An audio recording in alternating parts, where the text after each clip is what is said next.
Iran దాని వాణిజ్య భాగస్వాములపై భారీ ఆర్థిక ఆంక్షలు విధించిన అమెరికాపై చైనా తీవ్రంగా మండిపడింది. ఇరాన్కు అతిపెద్ద వాణిజ్య భాగస్వామిగా ఉన్న చైనా తమ దేశ ప్రయోజనాలని కాపాడుకుంటామని ప్రతిజ్ఞ చేసింది.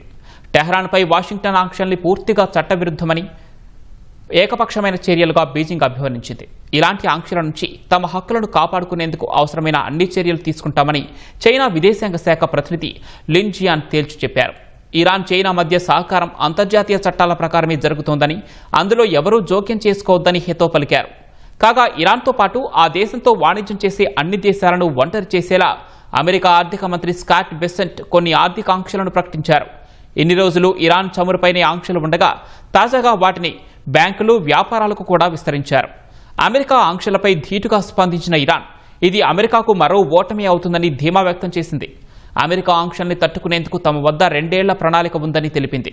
కాగా ఈ ఆంక్షలతో చైనా ప్రయోజనాలు కూడా దెబ్బతినే అవకాశం ఉండటంతో తమ అరుదైన లోహాలు, ఖనిజాల ఎగుమతిపై బీజింగ్ ఆంక్షలు విధించి అమెరికాపై ప్రతీకారం తీసుకునే అవకాశం ఉంది.